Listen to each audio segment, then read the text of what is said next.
and welcome back to another beautiful day of landscape photography here in Colorado. Today we're going to be focusing on shooting in the Big Thompson River Canyon, which is one of the most highly trafficked ways to get from the Front Range to Rocky Mountain National Park. And what's intrigued me is I've driven this road probably well over 100 times, and yet I've never stopped once to do any landscape photography. And it's a completely gorgeous area. It's just, usually I'm driving right by to get to Estes Park, Rocky Mountain, and I'm so focused on driving, I never really get to see the scenery. It's just kind of blurring past me.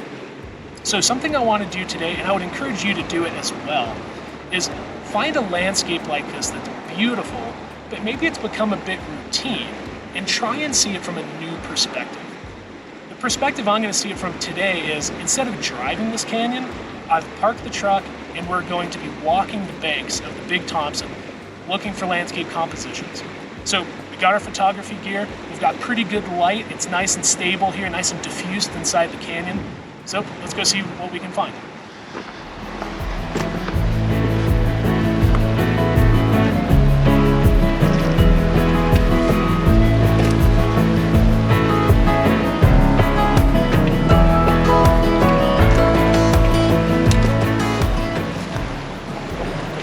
So I've been walking up and down the banks of this section of the river, and there are some incredible compositions to be had here. The only trouble I'm having is that we've been having really unseasonably warm weather, which means that all these cool compositions that would be easy to get to if the ice was, really thick, my foot is going straight through, and I promised my wife that I wouldn't die today. So we're kind of just having to rock hop our way along the shore and see if we can get a good perspective on some of these compositions. Well, I mentioned that it's pretty sketchy trying to find your footing here along the river, especially with this thin ice. Well, it turns out that it's equally sketchy trying to find a place to put your tripod. The good news is I found a composition, but I am going to set up the tripod just so I can get a longer exposure and get the swell of this water curving around this. It's like an ice pedestal that's being carved out by the flowing water. So it's really cool, I'm happy with it, but it does mean having my tripod placed on about the only little spit of rock that I could find. So let's quickly get the shot.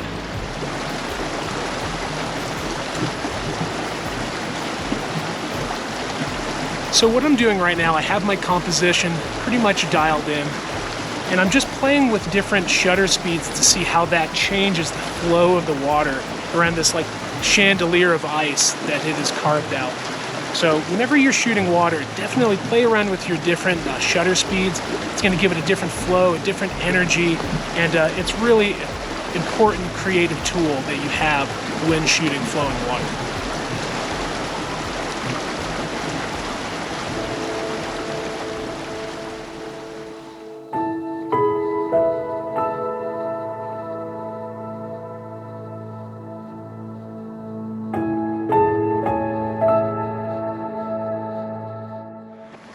So I'm really happy with the composition I was able to find back down there at the shore. I made my way back to the road here just because it's a little quicker going when you're trying to find new compositions. You're not having to watch your feet quite so much. You can keep your eye on the landscape. So we're just going to see what else we can find.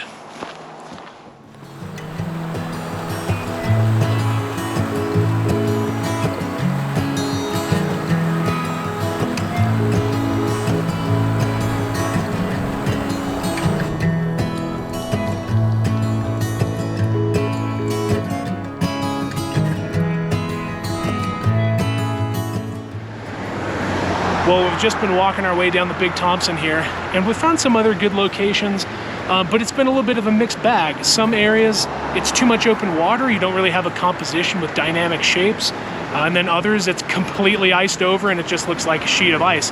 But I think behind me here may be the shot of the day. So we're actually just right off the road. I told you it's a pretty well-trafficked area, but I guarantee you no one is getting a look at this composition the way that we are. So let's hike down.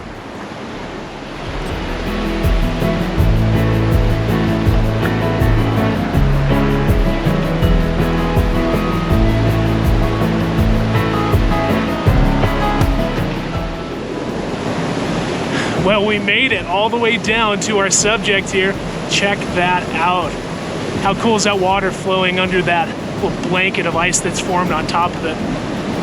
So today we already used our 100 to 400 mil. I think we're gonna use our 16 to 35 for this, get a nice leading line to direct the eye straight into that awesome waterfall. Let's go check it out.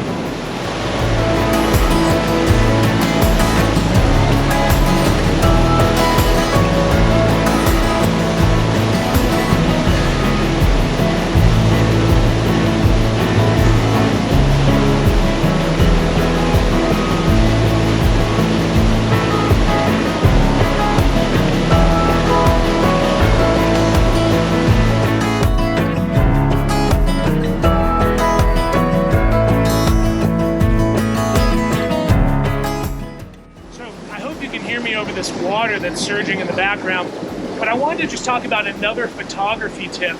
I have not been using my tripod nearly as much as I thought I would be today. I used it for the first composition there just because I was using that 100 to 400 lens, and I wanted to make sure that I got a sharp image and not introduce too much shake through my hands.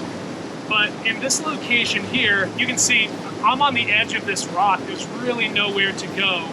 I suppose I could get into the water, but don't really feel like doing that today. So don't be afraid of untethering from your tripod.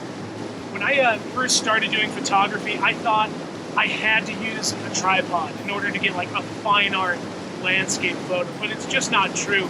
Especially with image stabilization on these cameras and these lenses, you can hand hold very comfortably to maybe 1/5 of a second. So you can get a longer exposure if you like. And just by hand holding your camera, it gives you the freedom to move around, explore different variations of the same composition much, much easier than if you were just anchored to one spot with your tripod. So next time you go out, maybe leave the tripod at home or leave it in the truck, or just scout around with your camera before you commit.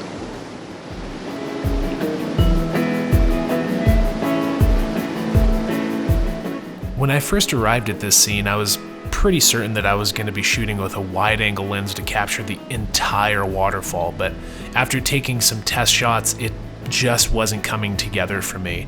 I think it's because from where I could stand, the foreground looked a bit cluttered, and the rapids coming off of that main fall didn't look pleasing to my eye, even after experimenting with different shutter speeds.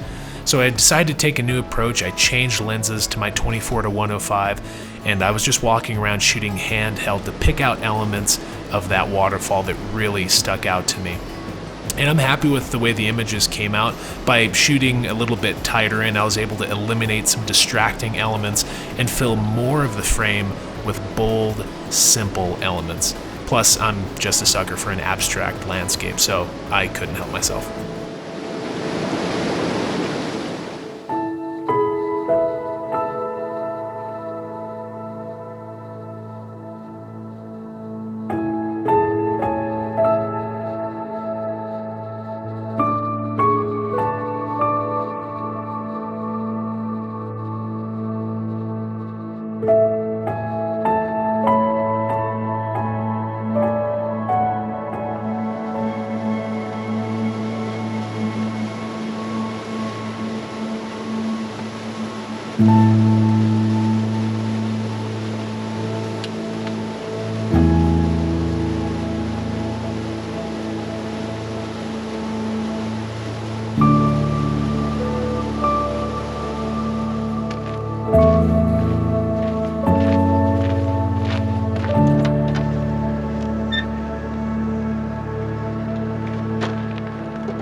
Well, we have successfully made it back to the Forerunner, and I couldn't be more excited about how today turned out, honestly.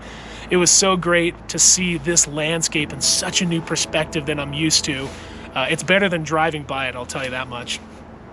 And I'm really excited too because I think there's so much more to come back and shoot. You know, I focus just on these ice formations that are being sculpted by the river, but there's so much else. There's these beautiful crags that are covered in moss and lichen. If you come here at the right time, there's bighorn sheep that come down from the hills. So there really is a bounty to explore here just in this one canyon. So we will be coming back on future videos.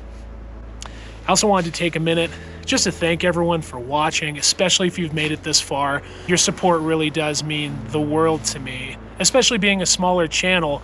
I really thrive on knowing that if a handful of people can be inspired to get outside, explore their local landscape, and do it with a camera in hand, it's 100% worth making these videos. So thank you so much for watching. If you did like the video, please give it a thumbs up, a comment. I love to hear from everybody.